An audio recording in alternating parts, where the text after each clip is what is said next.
Kining pagkaon mao gini ang sentro sa atong kinabuhi. Basta kaon na gani ang atong pangitaon, ang tugbang gid ana mao ang kinabuhi. Mao nang manginabuhi ta para naatay makaon. Pero ang tinuod gid ang pagkaon dili nang pagkaon nga para laslawas.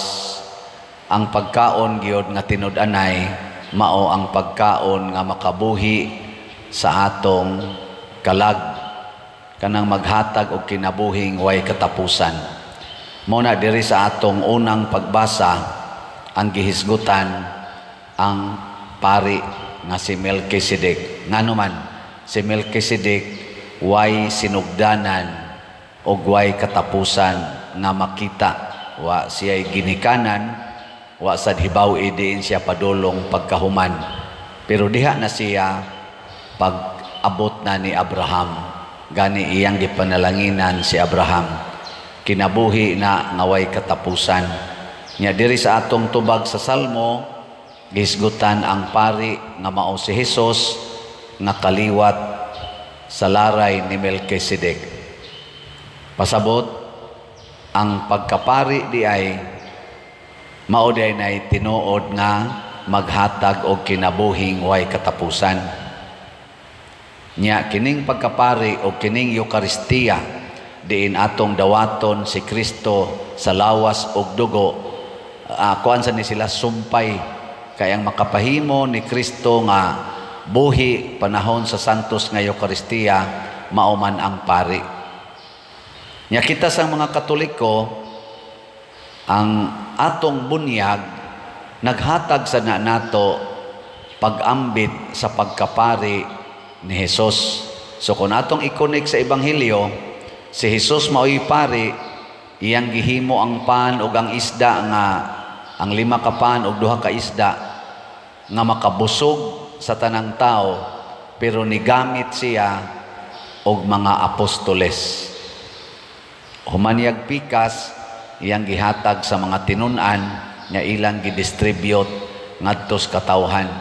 Muna kami sang mga pari sama nako nahimo sad kong kaliwat ni Melchizedek. Niambit ko sa pagkaway katapusan, way sinugdanan sa pagkapari ni Kristo. Ug mao ni ang makabusog sa kalibutan. Ang gigutom nga kalibutan mabusog pinaagi ni ining maong pan, nining maong pagkaon nga ihatag ni Kristo. Kining Eucharistia mao ni siya ang simbolo sa pan. Pero sama sad sa mga apostoles, pag-abot na gid silang kinabuhi, sila mismo nahimo sang pagkaon ngadto sa uban. O giunsa man nila pagpakaon ang mga tao sa dihang wa na si Kristo, ilang gipuy-an ang ilang kinabuhi isip mga pari. Di ba ang pari mangitig pakalawat, no? Nalan tayo Eucharistic lay ministers nga mutabang-tabang, pero tungod na sa pari nga may hatag nilag authority. So ang pari gitig pakaon. So kining pagpakaon trabaho ni pari. Kamong mga inahan nga ni aron dinhi, mipakaon ba mo sa inyong mga anak? Mipakaon mo? Kana pari mo. Ang amahan, mipakaon ba sa mga anak? Kana pari sagka. Unya unsaon man kung ang atong mga leaders sama sa atong mga politicians dili na mo pakaon sa mga kabos, di na sila pari nga laray ni Melchizedek, pari na sila yawa. Mo na nailisod mahimot ang pari sa yawa. Nilinghay mong tupad. Inakinsa man kang pari ron. Pari ka ni Jesus o pari siyawa. Nana. Nindot kay na siya kay makacheck ta. Mao bitaw nga ang pari doon na siya duha ka functions nga akong isigig tudlo. Og unsa may function sa pari or functions kana yung double A, ampo ug antos. Ang ampo kining mga pangadjion, kining misa, nya inig-translate ni ini adto na nis pag-antos. Ug unsa may antosono nato, ang pag-alagad sa atong isig katao, ang pagpakaon. Alagad, pagpakaon nila og pagkaon nga langit nun o pagkaon nga lawas nun. Kana ihatag ina nato. Unsa maroy gikinahanglan sa atong parokya? Unsa man? Slot. Nya kamo sang naay slot, inyong pakanon ang parokya, namo ikapalit og slot. Atong si Tio para tukod na tog balay kay kuwangan pamtag balay. O sige patarog koan. Hatag katong slot nato sa miaging pista. Bahala nagwa to mahurot. Basta wa na to. Close na to. Pero karon ato si Tio O inana. Sige lang yapon taghatag. Haron ma-exercise ang pagkapari. Kanang inyong silingan nga gigutom. Kanang inyong silingan nga way balay. O inyo nang butangag balay. Takuran ninyo arang-arang nga balay. Nya inyong pakanon. Na-exercise ang pagkapari. Nya diha ka mag-antos. Nga naman, ang atong kwarta, ang atong bahandi, mahurot-hurot magina kung ato yung tabangan ang tanan nga mga gigutom. Sama din sa atong misa, ang Eucharistia, ang atong hostiyas, mahurot gina tungod kay na ay daghang mukaon kuyog nato. Pero ay kabalaka, ang Ginoo say muhatag ana og bendisyon aron di ta mahutdan. Og giunsa man ni Kristo ang ilang pagpakaospan og isda, dunay sobra nga 12 kabukag. Maunay buhat sa Ginoo. Maunay kahibulungan nga buhat sa Ginoo. O kung nakasintro ta diha og nagbuhat ta, wala na tayong hahanapin pa. Mahimo sa tang lawas og dugo ni Kristo ngadto sa uban. Tawgo na sa tag Corpus Christi. Kaya nga naman, nahimo sa tang pagkaon, nahimo tang pari ngadto sa atong isig katao. Atong ipadayag niining ira sa atong kinabuhi diin ang stress, depression og suicide kusog kaayo. Nakinahanglan kita aning ato karong mga pagbasa labi na gyud sa ebanghelyo nga makatunan og mapuy-an nato. Ang mga santos sama ni San Luis Gonzaga o Aloysius Gonzaga, San Vicente Ferrer, San Roque o uban pang mga santos, nagsunod sila aning atong gibasa karon. Matud pas unang pagbasa, si San Pablo gusto unta siyang ma-perfect kanang wa na siya ay mga sakit, kasakit o kahuyangan.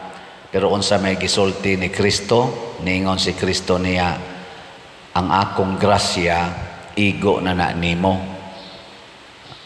Sa dihang gidawat ni Kristo ang grasyas Ginoo, pasabot ang kabubuton sa Ginoo, nya gisunod na lang niya ang iyang mga pulong. Nakaingon si San Pablo, sa akong kahuyang akong nakita nga diha ko na ligon o diha na hingpit ang grasyas Ginoo. So di gid unta ta magsalig aning atong mga kalibutanong mga kusog, kalibutanon nga kinabuhi, kalibutanon nga panginabuhi, kalibutanon nga kwarta, gahom, kay pulos gini siya way kapuslanan.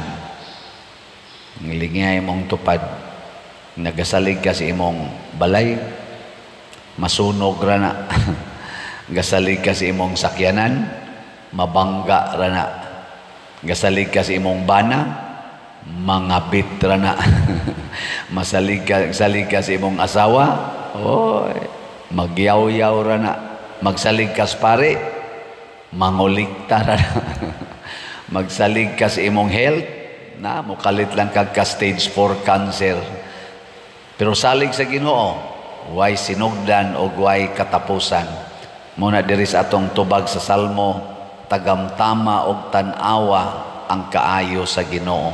Tanang tao giagda niini ang kaayos Ginoo. Ug unsa may kaayos Ginoo nga bisan tagdaghag sala, pwede taniya pasayloon. Bisan og daghan tag sakit, pwede taniyang ayohon. Bisan og ang atong problema tagalapaw na, dali ra kay na niyang sulbaron. Basta matud pa niya dinis atong ebanghelyo, ayaw lang yun mo paulipon sa kwarta. In quotation ba, kwarta. Unsa man ang kwarta? Bahandi sa kalibutan. Unahon yun nato kuno pagpangita ang iyang gingharian ug magkinabuhi ta subay niini. Pasabot, ang gingharian sa Dios mao ang iyang mga pulong nga gisulti niya sa ebanghelyo. Sama ang pagpasaylo, pagpaubos, pagkamanggihatagon, pagkamaluluyon, pagkamapasayloon ug uban pa, pagkamahigugmaon. Kanay atong puy-an. Ayaw anang kwarta. Kana bitang gutomon ta. Unya, gutom na jud kayo, mangita kag pagkaon, mosamot imong kagutom. Pero pag sharing ragod mo sa imong amigo, amigang kanang naghigugmaay mo, mawa ang gutom. Tanawa na kanang mga manag-uyab, labi nagkuan kay sila, kana ganing close gyud kayo, na mawa ang gutom mawa ang kahadlok, mawa ang kabalaka. Mura ba yun, narabay dagom siya, pasinguhan tayo, siya, maigo niya tas kilat, siya, basta, kita lang duha, okay ra yun, ano? Pero guwa yun kay kuyog, sos, may kayong idagan. Mao na, tagaan yun nato pagtagad ang pulong sa Ginoo.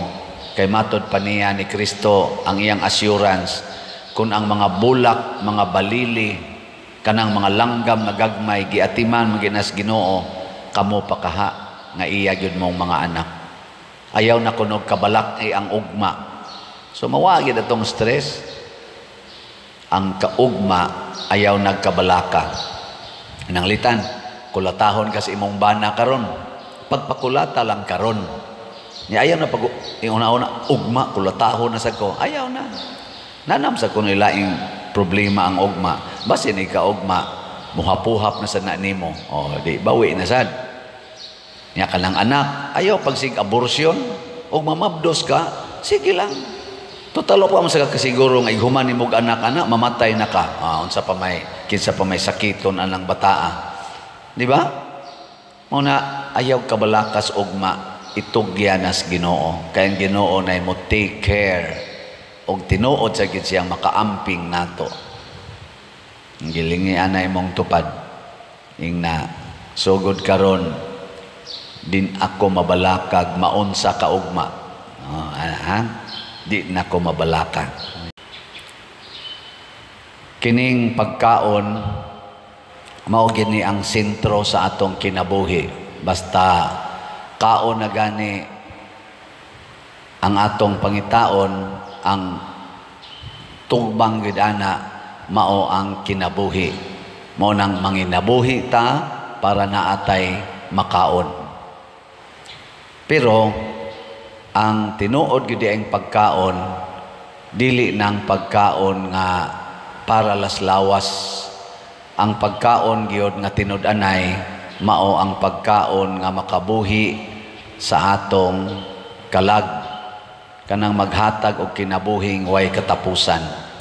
Muna diri sa atong unang pagbasa ang gihisgutan ang pari nga si Melchizedek. Ngano man si Melchizedek way sinugdanan o way katapusan nga makita.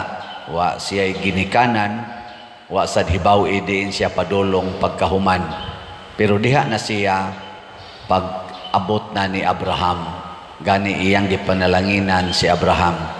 Kinabuhi na ngaway katapusan. Nya diri sa atong tubag sa Salmo, gisgutan ang pari nga mao si Hesus nga kaliwat sa laray ni Melchizedek. Pasabot ang pagkapari di ay mao di ay tinuod nga maghatag og kinabuhing way katapusan. Nya kining pagkapari o kining Eucharistia diin atong dawaton si Kristo sa lawas og dugo. Kuan sa ni sila sumpay kay ang makapahimo ni Kristo nga buhi panahon sa santos nga Eucharistia mauman ang pari. Nya kita sang mga Katoliko, ang atong bunyag naghatag sa nato pag-ambit sa pagkapari ni Jesus. So kung atong i-connect sa Ebanghelyo, si Jesus mao'y pari, iyang gihimo ang pan ug ang isda nga ang 5 ka pan ug 2 ka isda nga makabusog sa tanang tao, pero nigamit siya og mga apostoles. Humanyag pikas, iyang gihatag sa mga tinun-an nga ilang gidistribute ngadto sa katawhan. Muna kami sang mga pari sama nako nahimo sad kong kaliwat ni Melkisedek, niambit ko sa pagkaway katapusan, way sinugdanan sa pagkapari ni Kristo, ug mauni ang makabusog sa kalibutan. Ang gigutom nga kalibutan mabusog pinaagi niining maong pan, nining maong pagkaon nga ihatag ni Kristo. Kining Eucharistia mao ni siya ang simbolo sa pan. Pero sama sad sa mga apostoles, pag abot na gid silang kinabuhi, sila mismo nahimo sang pagkaon ngadto sa uban. O giunsa man nila pagpakaon ang mga tao sa dihang wa na si Kristo, ilang gipuy-an ang ilang kinabuhi isip mga pari. Di ba ang pari mangitig pakalawat, no? Nalan tayo Eucharistic lay ministers nga mutabang-tabang, pero tungod na sa pari nga mi hatag nilag authority. So ang pari gitig pakaon. So kining pagpakaon trabaho ni pari. Kamong mga inahan nga ni aron dinhi, mipakaon ba mo sa inyong mga anak? Mipakaon mo? Kana pari mo. Ang amahan, mipakaon ba sa mga anak? Kana pari sagka. Unya unsaon man kung ang atong mga leaders sama sa atong mga politicians dili na mo pakaon sa mga kabos, di na sila pari nga laray ni Melkisedek, pari na sila yawa. Mo na nailisod mahimutang pari sa yawa. Nilinghay mong tupad. Nakinsa man kang pari ron, pari ka ni Jesus o pari siyawa. Nana. Nindot kay na siya kay makacheck ta. Mao bitaw nga ang pari doon na siya duha ka functions nga akong isigig tudlo. Og unsa may function sa pari or functions kana gyung double A, ampo ug antos. Ang ampo kining mga pangadjion, kining misa nya inig-translate ni ini adto na nis pag-antos. Ug unsa may antosono nato, ang pag-alagad sa atong isig katao, ang pagpakaon. Alagad, pagpakaon nila og pagkaon nga langit nun og pagkaon nga lawas nun. Kana ihatag ina nato. Unsa maroy gikinahanglan sa atong parokya? Unsa man? Slot. Niya kamo sang naay slot, inyong pakanon ang parokya, namo ikapalit og slot. Atong si TUMM para tukod atog balay kay kuwangan pamtag balay. O sige patarog koan. Hatag katong slot nato sa miaging pista. Bahala nagwa to mahurot. Basta wa na to. Close na to. Pero karon ato si TUMM. O inana. Sige lang yapon taghatag. Haron ma-exercise ang pagkapari. Kanang inyong silingan nga gigutom, kanang inyong silingan nga way balay, o inyo nang butangag balay, takuran ninyo arang-arang nga balay, nya inyong pakanon, na-exercise ang pagkapari. Nya diha ka mag-antos. Nga naman, ang atong kwarta, ang atong bahandi, mahurot-hurot magina, kung ato yung tabangan ang tanan nga mga gigutom. Sama din sa atong misa, ang Eucharistia, ang atong hostiyas, mahurot gina, tungod kay na ay daghang mukaon, kuyog nato. Pero ay kabalaka, ang Ginoo say muhatag ana og bendisyon aron di ta mahutdan. Og giunsa man ni Kristo ang ilang pagpakaospan og isda, dunay sobra nga 12 ka bukag. Maunay buhat sa Ginoo. maunay kahibulungan nga buhat sa Ginoo. O kung nakasintro ta diha og nagbuhat ta, wala na tayong hahanapin pa. Mahimo sa tang lawas og dugo ni Kristo ngadto sa uban. Tawgo na sa tag Corpus Christi. Kaya nga naman, nahimo sa tang pagkaon, nahimo tang pari ngadto sa atong isig katao.